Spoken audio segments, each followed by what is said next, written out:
Hello? Hello? Hello? You've come to see about your financial future. How'd you know? I'm the great Madame Houdini. I know all and see all. Come, have a seat. So, how is my financial future? Look closely into my crystal ball. You're fogging it up. Oh, terribly sorry. Now look again. Tell me, what do you see? Soccer balls? That's it. You'll be a great, great soccer player. Travel the world, meet lots of interesting people. So, how much money are we talking here? Trillions? Quadrillions? Enough to get you by. Enough to get me by? That's what I'm making now. But you're forgetting about inflation. Inflation, my friend. You're just a phony. Shut up. Shut up. Well, wait a second. I have another way of telling the future. You do? These cards. Now tell me, when were you born? October 7th. And how old are you now? 32. So that means that this year is 1991. Oh, you've done it. You're such a miracle worker. You're amazing. I can't believe it. I can't thank you enough, Madame Houdini. Thank you. I'll see you again. How about in, well, you know. Ta-ta.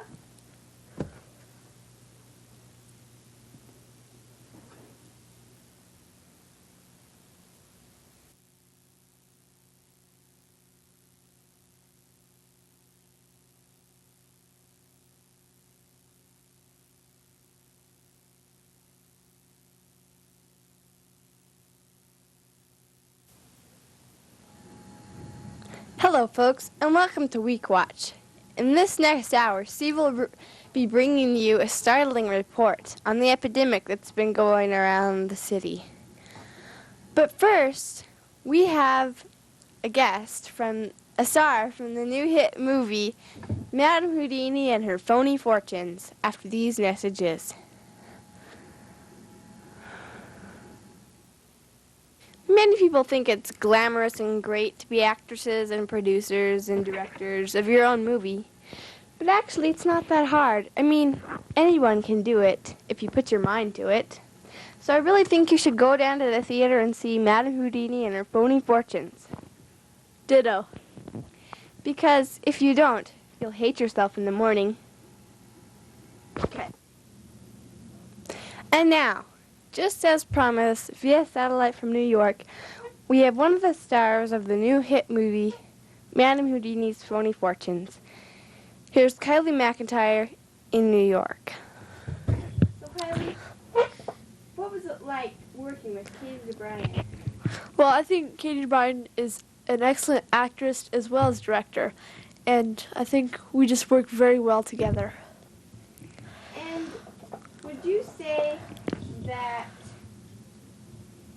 you, as a director, you just knew what the actresses wanted? Yes, I think that our communication was very, very well during this movie. This is one of the best movies I've ever worked on. Is that so? That's just great. Great. And why isn't Katie here with us tonight? Well, Katie is at the Grammy Awards, and our movie was nominated. Oh, that's just great. Are you a little nervous there? Yes, I have butterflies in my stomach. Yeah, I can understand that. So, do you think that you would have done a better job with one of the more popular actresses such as, I don't know, Meryl Streep, Roseanne Barr, anyone like that? No, I think that the cast and the crew were just, it was fate that brought us all together to make this movie. That's just great. That's just wonderful. Yeah, Steve, would you like to ask a couple questions? Sure.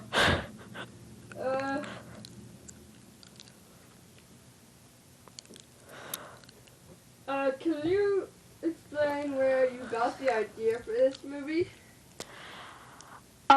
Actually, it was all Katie's idea, and too bad she isn't here with us today. I don't know where she got the idea, though.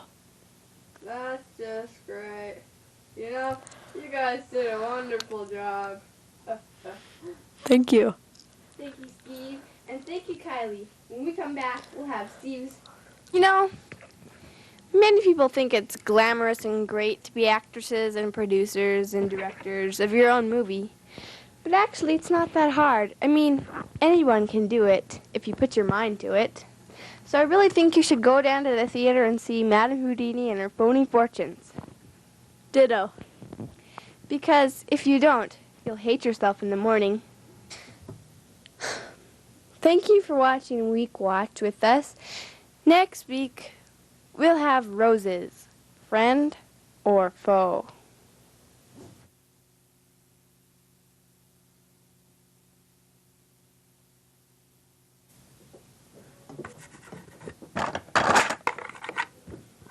Honey, I'm home. Oh, hi, dear. How was your day at work? Oh, it was great. That's good. I saved the last powdered donut for you because I know it's your favorite. Besides, I'm allergic to them. What's that in your pocket? This?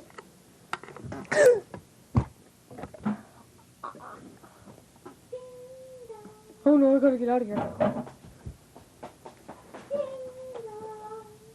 Hello? Is anybody home? Hello? Who did this? You killed her.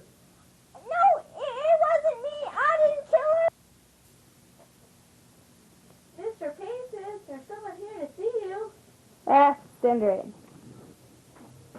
Mr. Payson, help me, please. I need a good lawyer. Tell me about your case.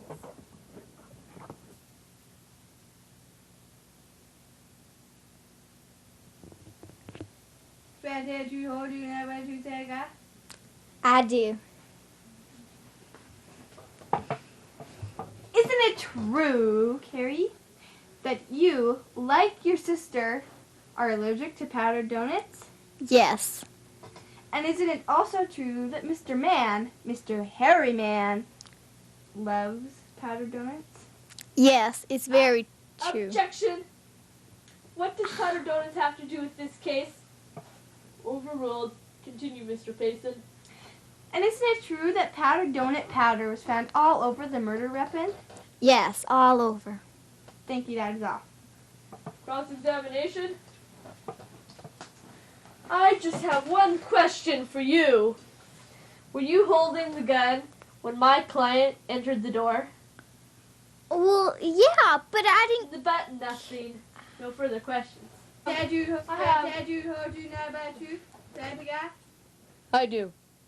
I have only one question for you, Mr. Man. What did you see when you entered the doorway on the day in question? I saw Carrie with the murder weapon and my wife dead. She killed her. She did. No further questions. Cross-examination. Isn't it true that you love powdered donuts? Yes. And isn't it also true that your wife and your wife's sister is allergic to powdered donuts? Yes. Then can you explain why powdered donut powder was found all over the murder weapon? Objection! What is the irrelevancy of donuts in this case? Overruled. You may answer the question, Mr. Man. You got me, Mary Payson. You're so good for me. I killed her. Mr. Hairy Man was sentenced to the electric chair. His last request, a powdered donut. Grandpa, read me a bedtime story. Okay, little Susie. What would you like to read? I want to hear about Arn the Ant and Calvin the Crow. Good choice, Susie. Good choice. You know, many people might not like reading to their kids, but it just teaches them better reading skills and how to read. Watch as little Susie here loves the story that I'm about to read. Arnie and Calvin. day, an ant named Arnie was walking along an old abandoned road when he saw his enemy, Calvin the Crow. He was lying under a tree asleep. Calvin the Crow was constantly mean to Arnie, and Arnie had had just about enough of Calvin. Arnie was trying to think up mean things to do to Calvin, but when he looked at Calvin sleeping so peacefully under that tree, he just could not go through with his plans. But then Calvin awoke for just a minute and made a cheap shot at Arnie. Arnie got so mad, his face turned red, and he knew at that moment that he was going to go through with every one of his mean and evil plans. Calvin the Crow turned over onto his side and snored happily. Arnie knew it was a chance of a lifetime, so he went home to get all the equipment he would need. When Arnie the ant returned, he found Calvin the Crow still sleeping under the tree. First, Arnie tied a string around Calvin's leg and up onto a branch of the tree Calvin was sleeping under. Then, Arnie put shaving cream on Calvin's wing. Next, Arnie put little pieces of glass all around the area where Calvin was sleeping. Finally, Arnie went around the tree with a pan and started to bang it against the tree. Calvin was very startled and he jumped up suddenly. Calvin stepped all over the broken glass and yelped with pain. That was when Calvin tripped on the string trap that Arnie had so carefully put together. The string pulled Calvin up and suspended him in the air. Calvin put his wings on his face and, just as Arnie knew he would, got a face full of shaving cream. After Calvin stopped yelling and was calm, he saw Arnie rolling around on the ground laughing. "I'll get you for this, Arnie. You just wait," Calvin yelled. But Arnie just sat there laughing and said calmly, "I don't think so," and ran away laughing. Then, the next day, when Arnie was on his daily walk, he saw Calvin the Crow, still hanging from the tree, yelling, "Help! Please, somebody help!" As Arnie walked away, he could still hear Calvin yelling. It's stories like these that bring families together. Read to your kid.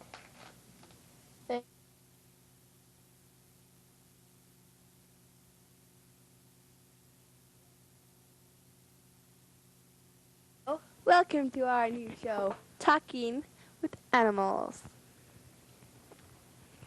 Our first guest of the whole show is Rosie, to Brian, Ammon. And Rosie, why don't you have a seat? Sit. Good. How does it feel to be a dog? It feels very good. That's just wonderful. Wonderful. Yeah. And this is just great. Okay, wait. Could you hold this for a second? Yeah. Okay. Oh. And Rosie, if you had to be another animal, what animal would you be? Probably a dolphin. And why would you want to be a dolphin? Because I like dolphins. They're cute and they're smart, just like me. Oh, that's great. You think very highly of yourself, don't you? Yeah. Oh. And how did you get to be with your present time owners? Well, see, I ran away from home because I didn't like the dog food. And these people found me, and they were very nice, and they gave me good dog food. That's great. And do you like your present time owners? Yes, they're the greatest. I also like their friends. And how do you feel to have at least 15 minutes of fame now? Famous? That's great. You're such a sweet dog. Would you like to say anything in closing? I have for the bathroom really bad, so goodbye. Goodbye. That's all for Talking with Animals. Bye.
Meet our contestants. Alexandra, Billy Bob Joe, and Sue. Hi. And now the categories for the easy round, the Jeopardy round. Words that rhyme with cat, addition and subtraction, men's names beginning with the letter M, state capitals, famous brands of peanut butter, and finally, female pagan mathematicians who grew up in Alexandria. Let's begin. Since Alexandra is our returning champion, you may pick a category. I would like words that rhyme with cat for 100. Why don't you say that again? I would like words that rhyme with cat for 100, please. The clue is, it's worn on your head. Sue? What is, like, mat? No, I'm sorry. Anybody else? Alexandra? What is hat? Correct. Hat is the correct answer. You may pick again. I would like famous brands of peanut butter for 200, please. A Disney movie or a little boy who refused to grow up. Sue? What is, like, Jiffy? No, I'm sorry. Alexandra? What is Peter Pan? Correct. Choose again. I would like female pagan mathematicians who grew up in Alexandria for 100. Okay. She was a female pagan mathematician who grew up in Alexandria, and she lectured on Aristotle. Alexandra? Who is Hypatia? Correct. Choose again. Female pagan mathematicians again, please, for 1. Who grew up in Alexandria? She was a female pagan mathematician who grew up in Alexandria, and whose father was Theon. Alexandra? Who is Hypatia? Correct. Choose again. I would like the same again for 300. Okay. She was a female pagan mathematician who grew up in Alexandria, who did a revision of the Elements by Euclid. Alexandra? Who is Hypatia? Correct. Choose. Same for 400, please. She was a female mathematician who grew up in Alexandria, who was stoned to death in 415 AD. Alexandra? Who is Hypatia? Right. I'm beginning to see a little pattern here. Go ahead and choose again. Same for 500, please. She was a female pagan mathematician who grew up in Alexandria, and she had an intimate relationship with Orestes. Sue. Who's like, Hypatia. Right! Woo! Now, it's time for our first commercial break. There are Hypatia and Resties in their favorite spot for coffee. Little do they know that we switched to their regular brand with new Grecian instant coffee. Let's see how it goes. This coffee tastes different. Are you kidding? Who are you and what are you doing here? Get away from me. It's the coffee. It can't be. Excuse me. How's the coffee? It sucks. Well, we switched your regular brand with new Grecian instant coffee. That sucks. Let's get out of here. You guys are horrible. They have serious medical problems, and they're on our show today. They're women who think they're Hypatia. First, we have Sally from North Dakota, who's a mute. Rhonda from New Jersey, why is she doing that? Hypatia. Oh, Hypatia. Because the monks are out to get her. There are no monks in our audience. Yes, sir. Okay, well, since we can't really communicate with Sally, Rhonda. Yes. How long have you thought you're Hypatia? I'd say for about 7 years now. Oh, okay. And, what is it that you specialize in? Algebra and occasional conic section. That's interesting. But don't you find it odd that here you are wearing a toga and here the audience is wearing 20th century clothing? Why, not at all, Geraldo. And why is that? Because you're not Hypatia. Don't you find it a little odd we're in the 20th century and you live through the 400s? No. Don't you find it a little odd that you have a New Jersey accent? No. Stupid phony.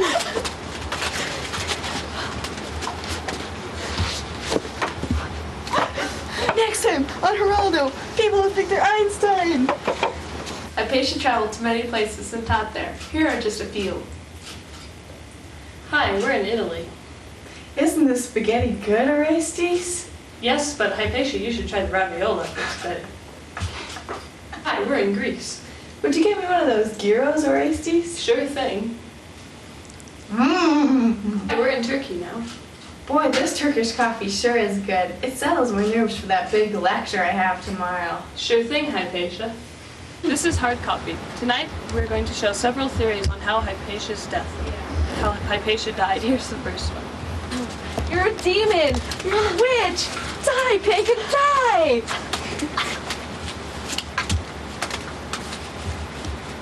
And this is the second one.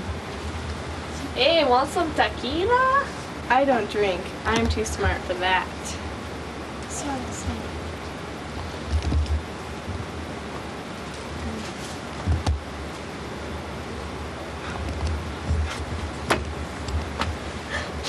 Hey, you're a monk. That is. You should be in a zoo. Die! Haha. Like Hypatia. Hey! Doing math for the very first time. Like Hypatia. Conic section.